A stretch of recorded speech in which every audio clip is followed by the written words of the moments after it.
nagmahal sa kanya. Diyan sa Department of Agriculture, yung sibuyas umabot ng 800 pesos ang kilo. Hindi ba failure yan? Di ba sasabihin niya, ito yung Department of Agriculture Secretary, failure na failure. VP Sara sinagot ang pahayag na failure siya bilang DepEd SIC. Sinagot na ni Vice President Sara Duterte ang pahayag ng Malacanang na ang kanyang panunungkulan bilang kalihim ng Department of Education ay isang complete failure. Sa isang panayam, ibinunyag ni Vice President na hindi siya maaaring ituring na failure dahil mismong si Pangulong Bongbong Marcos Jr. ang nakiusap sa kanya na manatili bilang kalihim ng DepEd. Inalukpaan niya siya ng ibang posisyon sa gabinete at hiniling na tumulong sa midterm election. Pasok po natin yung insert voice, mga kababayan. He tried to ask me to stay. Tapos sabi ko, ayoko na. And then, ang sunod niyang ginawa, inofera niya ako, may gusto ka ba na posisyon? Sabi ko, wala akong gustong posisyon. Tapos, ang sunod niyang sinabi sa akin, pwede ka bang tumulong sa midterm elections? Hindi iyon actions ng taong tumitingin as failure. Action yon ng taong tumitingin na kailangan niya yung trabaho ko. So, hindi ko alam saan nagagaling yung sinasabi nilang failure ako as a Department of Education Secretary. Ayan, partner. Oy, shout out muna partner kay Boljak Sniper Charity Team. Maraming salamat sa pakulay. Ikaw muna partner magkomento. Oo, partner. At sabi nga ni Pans TV official, lagi daw siyang nanonood. Ito pong ating mga kababayan o mga partner, kabirada nating mga vloggers, no? Ay napakasisipag mo nito, no, mga kababayan, mga kapartner. Paki-subscribe niyo po, paki-follow niyo rin po ang ating mga kasamahan na mga vloggers na nasa field po lagi. Napakasisipag po niyan, mga kababayan. Ayan, partner, no? Una, ang maiksi ko munang banat dito kay Atty. Claire bago ko ibigay sa iyo. Bakit lagi na lang ito sa Atty. Claire, no? Parang pariliban na naman siya. Parang wala na ito eh. Kumbaga, ang pagsikat ni Atty. Claire nung mga parang isang buwan lang o 2 buwan lang, ngayon malamlam na ang kanyang star eh. Kumbaga wala nang kinang ang kanyang star, kaya gusto na naman niyang magpa-star ngayon. Ang problema sa iyo, Ante Claire, mismo yung Pangulo mo, mukhang hindi mo yata natanong muna si Pangulong Marcos Jr. na mahal ng ating kasama rito si KPL, no? Ikaw hindi mo mahal. Kahit hindi ko mahal, mamahalin na lang natin, partner, kasi kapartner natin si KPL eh. Alam nga naman natin, skill natin si KPL. Yari ka ng mga galit dito sa comment section.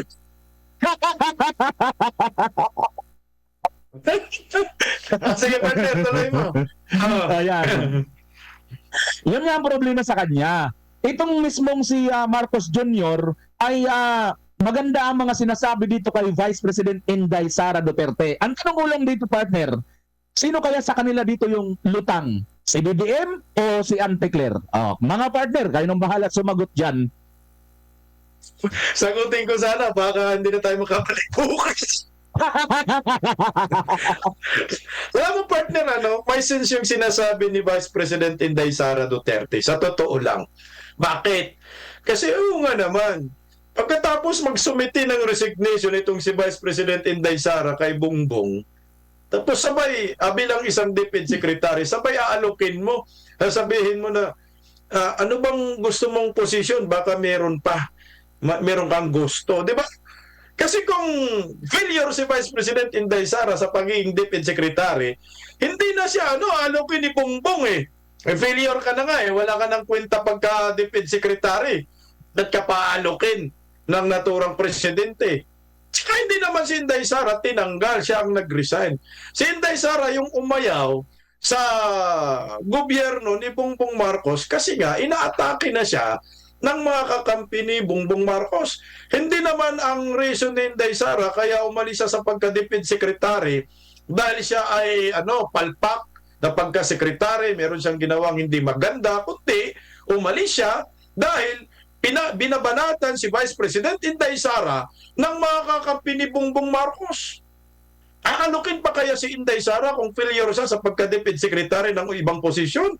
At hihingi pa kaya ng tulong itong si Bongbong Marcos kay Vice President Inday Sara para sa midterm election? Natulungan mo ako sa midterm election kung failure si Vice President Inday Sara. Simpleng logic lang, partner eh. Ikaw kaya ganito. But for example, ako employer mo, partner BMR. So ngayon, ikaw, empleyado ka, nakita ko, wala kang kwentang empleyado, panay ka absent, no? Panay ka late, pasaway ka, lagi kang may warning, verbal warning, written warning. Yun ang nakikita ko sa'yo eh. Hindi maganda kang empleyado. So kung ako employer mo, sa tingin mo ba, tatanggalin kita sa pwesto mo, what for example, ikaw ay isang promodizer. Tatanggalin kita sa pagka-promodizer mo dahil ang reason ko sa'yo, ikaw ay lumabag ka sa lahat ng patakaran sa kumpanya ko, tapos ipopromote pa kita. Kung ganyan ang pag-uugali mo, di ba ho? Simpleng logic, siyempre, palpak ka na pagka-empleyado, hindi na kita bigyan pa upiran ng ibang posisyon. Kaya ang ginawa kay Vice President Inday Sara, inupiran. So, ibig sabihin, si Vice President Inday Sara, hindi palpak na pagka-Secretary of Department of Education. Minahal nga po siya ng mga teacher partner BMR eh. Tapos sasabihin ni Auntie Claire na palpak si Inday Sara. Alam mo kung sino ang palpak ngayon, partner? Si Bongbong Marcos. Flood control projects ngayon, Santa Makmak na ghost yan, ang legit na palpak. Nabanggit mo rin yan, partner. Diyan nga sa nataga ako papunta eh. Siya talaga ang failure. Or dalawa silang failure. Ngayon, kasi di ba, itong si Vice President Sara Duterte, pangalawang pangulo lang at DepEd Secretary lang siya noon. Samantalang ito si Marcos pangulo at siya yung boss ng DepEd Secretary. At siya rin yung boss ng mga secretary or secretary nitong Department of Public Works and Highways na yan nga ngayon ang sentro ng bilyon-bilyon or baka umabot pa ng trilyon ang pera na nawaldas, nasayang, tinangay ng mga bulsa ni Nino, partner. Nino, ang isa sa pinakamalaki dito, partner, alam mo kung sino? Sir partner. Yan. Si Saldiña. Hindi mo. Saldiña. Saldiña. Saldiña, partner, ha? Hindi ko pa pinapangalanan, ha? Kasi sabi ko Saldiña. Hindi ko Yun, partner. Yan ngayon ang nangyayari. Ang totoong failure dito ay itong amo niya. At perhaps kasama siya doon sa failure na ito. Ang problema sa iyo, bakit mo ikinukulapol kay Vice President Inday Sara Duterte? Kung failure yan, kung wala talagang kwenta yan, bakit hindi nyo matanggal-tanggal despite na tinambakan nyo ng pondo para ma-impeach? At isa pa, ha, mga kapartner, kahit saan magpunta si Vice President Inday Sara Duterte, dinudumog po. Samantalang exactly. yung ano mo, dinudumog ng mga langaw at baki. Partner, kumakaway sa hangin. Kumakaway. Hey, hello, Pans. Ganon. At saka, pinag-usapan natin yung failure bago tayo pupunta sa napakagandang topic. Di ba nagiging Department of Agriculture Secretary itong si Bongbong Marcos? Anong nangyayari sa Department of Agriculture? Di ba? Brother, sasagutin kita dyan. Alam mo sagot ko dyan? Minahal siya ng mga tao, partner. Hindi lang minahal siya. Hindi lang mga tao, partner. Pati mga bilihin, nagmahal sa kanya. Diyan sa Department of Agriculture, yung sibuyas umabot ng 800 pesos ang kilo. Hindi ba failure yan? Di ba sasabihin niya, ito yung Department of Agriculture Secretary, failure na failure. 800 pesos ang kilo ng sibuyas, pinakamahal sa lahat ng sibuyas sa kasaysayan ng mundo. Buti hindi po tayo nagiging Guinness Book of Record, partner, sa sobrang mahal ng sibuyas. Alam niyo, partner, dagdag, alam mo, in fairness naman kay PBBM, Sa kanya lang pong panunungkulan, yung mayroon palang kakatanim lang, nag-aani na kaagad, Yes, partner. agad. Ang galing na, ang galing.